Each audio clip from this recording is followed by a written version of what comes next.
Welcome into this week's episode of NC Preps TV. I'm your host, Josh McKinnon, here with our publisher, Deana King. Last week's game of the week was Independence at Vance. Vance really showed they are a great team in the Charlotte area this year with a really impressive win last week over Independence. Deana, what did you think? Well, we all picked Independence to win, and we were all wrong. So I don't know if that was bulletin board material or what, but Vance took it out on the Patriots 35-0 and made a claim as to be one of the top teams in Charlotte this year. So they're off to 3-0 start under new coach Keith Wilkes. So we'll see. We'll see what happens this week. Yeah, this week they go and play. Well, actually, I think they have them at home this week. They've got Butler coming into Vance this week, and gotta be the statewide game of the week. It is our game of the week, which is all that matters. And I will be there as well as you will, right, Deana? Yeah, I'll get the chance to come down on Saturday to see this matchup. I'd had it already circled on my calendar anyway, but at that time I didn't know it was going to be this big of a matchup. Yeah, and it really wasn't this big of a matchup until last week. People wanted to see if Vance was really this good. Obviously, they're that good on paper. They've got athletes all over the field. But this is still Vance, and that was still Independence. And Vance came out and made a statement. They had athletes on both sides of the ball.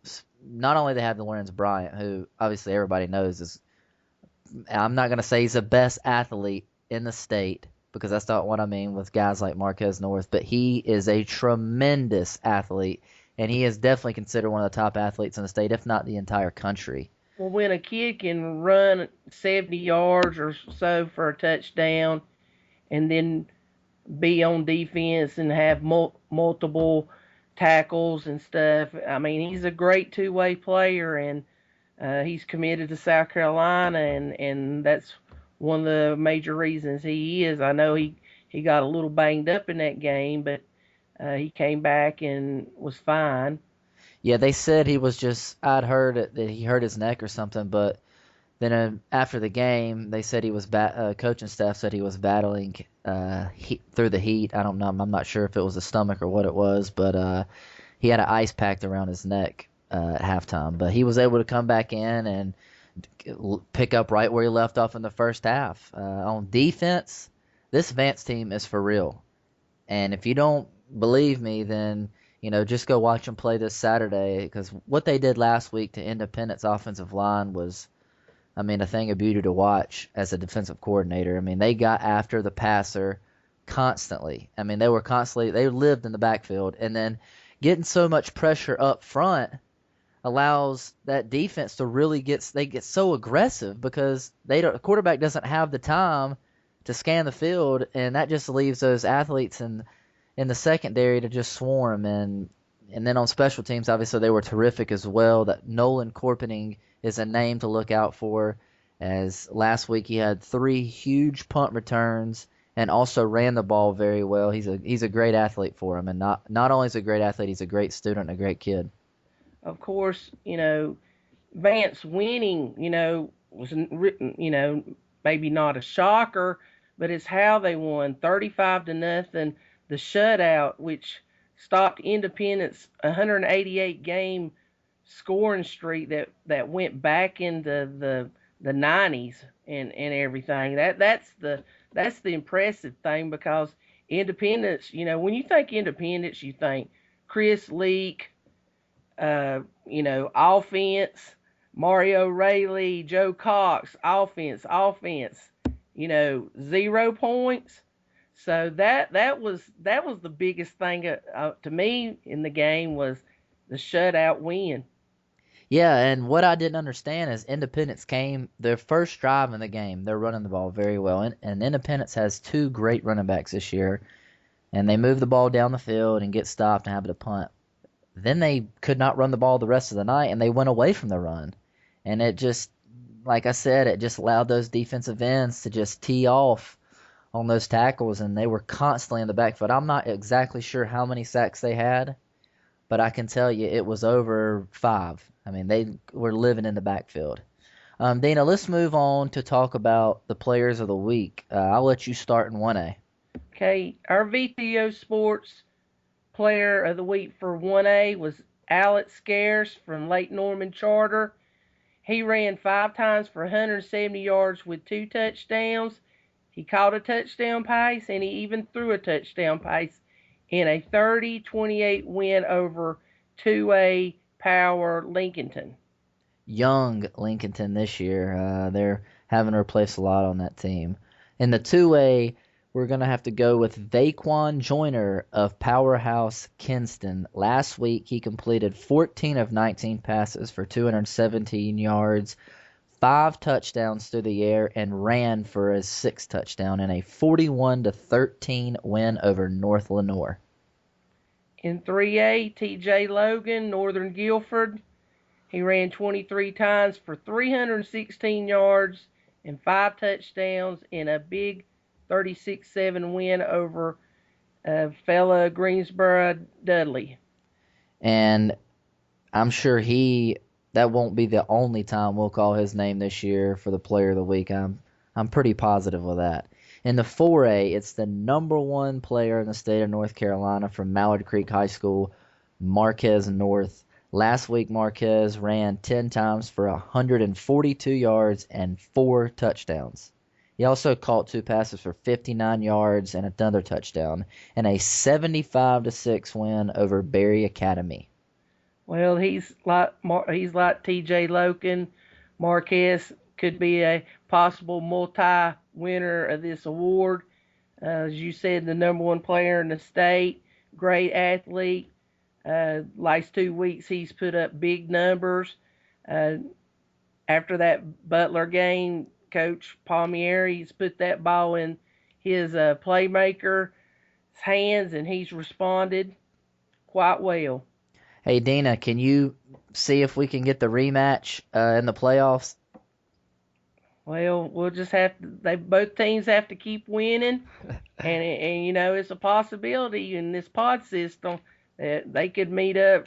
You know, maybe third, fourth round. I know everybody wanted to see it last year, but Paige had other thoughts about that. Yeah, they exactly did. And I think I speak for everybody saying they want to see another rematch because the first game of the year was really sloppy and it didn't really match up to what everybody thought, live up to what everybody thought it was and what it could be. And for some people that are not used to seeing, the kind of players that are on the field, the D1 kids that Butler and Mallard Creek has, it is a total different game in some of these schools you see on Friday night. The speed, the size, just the offenses, the defenses. I mean, it's just like you're watching a couple of college teams on the field. Exactly. And that in games like that, not only do the players but the coaching staffs really shine in those games because you've got equal talent on both sides of the ball. You know, Mallard Creek, Butler both can really run vanilla offenses against other schools because they have the athletes to do so. But when you play against a team that is as good as you athletically, you really, really have to change your play calls up. And our final player of the week in our private division is quarterback Michael Radford of Charlotte Country Day. He had a great all around game with 161 yards passing with 3 touchdowns, and he also ran for 111 yards and a score in a 31-28 win over Charlotte Catholic. Yeah, that's a huge upset right there too, Dina. Charlotte Catholic. I did not see them getting beat this early in the season, and shout out to Charlotte Country Day on a huge upset victory. Well, Yeah, anytime you can go to Charlotte Catholic and win in that environment is very impressive. yes, it is. Guys, we're going to take a quick break and we'll be right back to talk about this week's game of the week, Butler versus Vance, and also touch up on a few other games around the state, including A.L. Brown and Porter Ridge.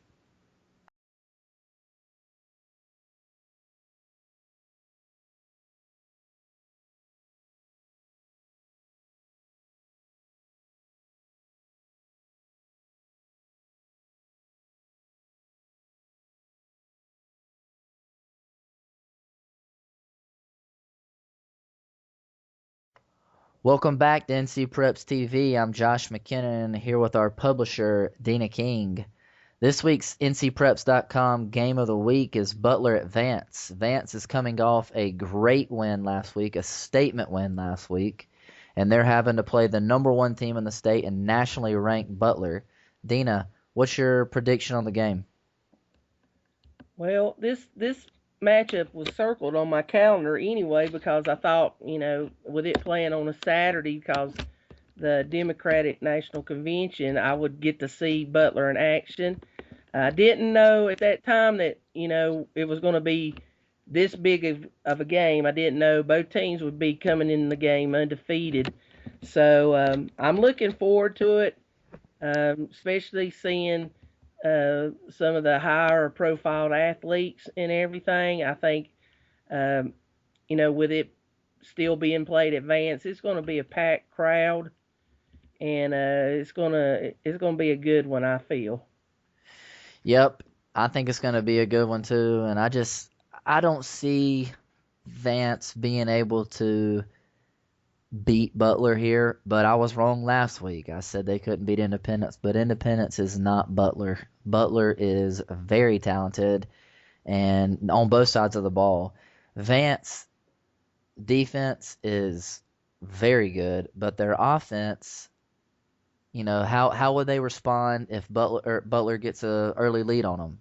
That last week they didn't have to go to the throwing game. They could continually run the ball because they were in constant control of the game over Independence. So that's kind of the big question mark there for me in that game. But I'm going to give you a key name in this game to keep an eye on, Deana, and it's Nolan Korpening. The guy was all over the field last week, and he's a really, really under the radar type player. And you need to obviously you don't have to watch out for him because he will make plays, and you'll be like, oh, who is that kid? And then Nolan Korpening will more than likely be the name. Well, when you get down there, you're going to have a lot of great athletes. You've done talked about Lorenz Bryant, who great two-way player who's committed to South Carolina. I mean, he's a special kind of athlete who can run 75 yards plus for a touchdown 1 minute and then be back in the game and be your main defensive uh, player on the field at linebacker, making several tackles. And Vance, like you said, with Corpinen, you got Jalen Ladder at quarterback, and you got Justin Fritz, who is a Liberty commitment at wide receiver. So Vance has got athletes. They've got an experienced coach in Keith Wilkes, who's won a couple of championships at Carver. And from me being up close to the Winston-Salem area, I know what kind of teams he had at Carver. And uh, when he says that this is one of the best groups he has, he's got a good group. But on the other hand, you're looking at Butler, who's, you know, experienced. They're like kind of like a machine. I mean, Yeah, they have all these I mean, they lost Zach Ferguson at one of the wide receivers, but they got most of their other offensive weapons back with Riley Ferguson back at quarterback for his third straight year. You got Uriah LeMay, who's a threat to at receiving and running the ball on reverses and everything. And then you have his little brother, who is a freshman, who is getting a lot of playing time too, Beanie LeMay. And then you got Josh Glisson. Josh Glisson, who's the starter at running back. And but you said playmakers. You got a playmaker on defense for Butler, Peter Columbi, who's committed to Stanford, who's probably one of the best linebackers, along with Bryant in the state and the nation. And then you got Butler counters Vance with their little uh, superstar return guy, Mr. Excitement, Shannon Striblin, who is going to, he's a commitment for Michigan Wolverines. So you got kids out there that are explosive and can make plays at any point on the field. Yeah, and what amazed me so much last week is I was able to be at the Vance Independence game is this Vance defensive front. You know, they got after the quarterback constantly. They were living in the backfield and just let guys like Justin Fritz, who plays safety for them, you know, with Corpening and Ladder and Jerome Beatty. I mean, this secondary is able to play so aggressive. It was tough last week for Independence to even gain a yard, and they took away the run game completely after the first drive, and you know it just they dug that hole and just kept going after him. And the guy off the end who was really impressive last week is ECU commit Kirk Donaldson. The guy is outstanding. You know, he just has got a great burst off the ball. He's got a great size, 6'4", 260 off the edge. He's a really good one to watch out for there as well. And then at safety, somebody that was kind of under the radar for me last week was Jerome Beatty. I mean, the guy just constantly made plays, a great open field tackler. This being advanced, several people, including myself, kind of wished it was in Memorial Stadium, but then you look at the environment, it might be a better high school environment to be a packed house and a loud crowd and everything. And I don't think that's going to affect Butler because they're used to being in the big games.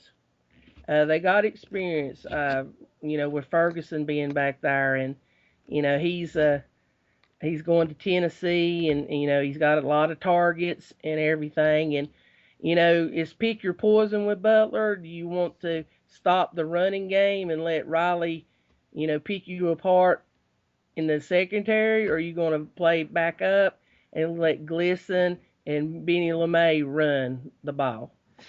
Yeah, folks, I promise you, you will not be disappointed if you come out this Saturday night to Vance High School and watch these two teams play. There's not a lot of good college football on slate this weekend, so do yourself a favor and come out to Vance and watch these stars of tomorrow who will be playing on Saturdays next season on this Saturday night. But let's move on to talk.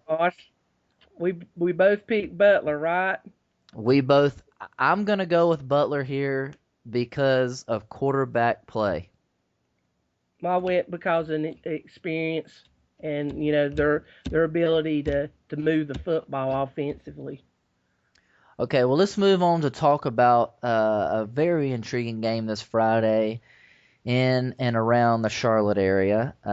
Over in Kannapolis, North Carolina, we've got A.L. Brown playing host to Porter Ridge.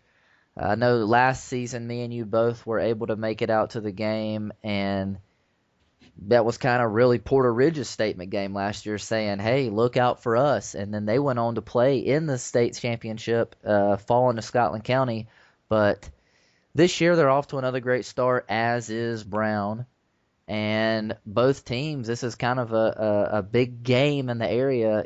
Brown wants payback. Porter Ridge wants to say, hey, I know we lost Lee McNeil, but, we're still good. Well, both teams are both ranked. It'll be Blair Harden, the coach at Porter Ridge, is a former A.L. Brown Wonder. He played for his father, Bruce, there. I think they won a state championship, maybe. But it's a big game. Kannapolis is probably one of the best places to watch a high school football game. It's like Friday night lights, the town shuts down. It's green everywhere. You have Wanderers fans everywhere. You got Porter Ridge coming up to the bigger school, but they're coming into a tough place to play there at A.L. Brown, and you got Mike Newsom there on the sidelines, and he's got a stable full of athletes this year with Keon Johnson and Khalil Phillips and Ricky Sherrill. I mean, those three kids right there are putting up big numbers for the Wonders this year. But Porter Ridge, they have their own kind of offensive stars with Nick Vagnon taking over for, I think the big quarterback for Porter Ridge last year, Lee McNeil, and then you got Chris Dovey, who played running back and DB, who's just recently committed to Charlotte. And then Porter Ridge has a weapon that a lot of high school programs would just love to have, and that's kicker Matt Wogan. And a lot of college programs. Well, he's Committed to Oregon. committed to Oregon, but that kid has one of the best legs I've seen kicking the ball. When you get inside the opponent's territory, you're almost already in his field goal range. I mean, he's a weapon. He gets constant touchback, so opponents have to start on the 20-yard line. So Guys, if you hear a loud thump anytime between the hours of 7 and 10, it's just Matt Wogan kicking the football. I mean, because he is that talented, like Deana said, and you have a guy on your team like him. It takes a lot of pressure off that offense, especially late in the game when they know that, hey, we get the ball within 40 yards. He's pretty consistent, and he's probably a little bit more advanced as a punter than he is a kicker, but he's still a great weapon to have. And I'm really looking forward. I haven't had a chance to see the new quarterback Nick Van Gogh, but I've heard good things about him. He's young. He's only a junior, but he has big shoes to fill, and so far this year he's done so. And then on the other side of the field, nobody knew who was going to take over at quarterback this year for the Wonders, and so far that offense is just rolling and rolling and rolling. they made a statement first game when they went down to Shelby, and they really laid it on Shelby and everything. But they can put up points, and a Mike Newsom team is going to be very good offensively and everything. And like last year, it was a good game. Brown and hung with Porter Ridge, but the big difference last year was Lee McNeil running that option and got A.L. Brown's defense kind of off kilter. They didn't know if he was going to throw it or pass it, and he had a big game last year, and we'll have to see how the new quarterback does. Yeah, that A.L. Brown, or excuse me, the Porter Ridge defense last year was phenomenal too. I mean, they did a great job against that high-powered offense of A.L. Brown. But what's your prediction? I think I'm going to have to go with the home team here, getting a little revenge. What do you think? Yeah, I went with A.L. Brown too because it's at home, and like I said, you got all them Wonder fans up there, and it's a tough place to win, and then you got the box man down there on the sidelines, Don Hines, our NC Preps analyst down there on the sidelines, and I know he's gearing up for a good game this week. Yeah, I bet he is. Don is an absolute legend. Deana, let's move on and talk about 3 other games this week. We don't have to really get into detail about them because we're on a short schedule this week with the DNC in town, and we're missing our co-host Kevin Nuts. But Kinston at Havelock, what's your prediction there? Well, 2 big, powerful teams in the East. Kinston is number 2 in our poll. In 2A, Havelock's, I'm not sure, top 5 in our 3A poll.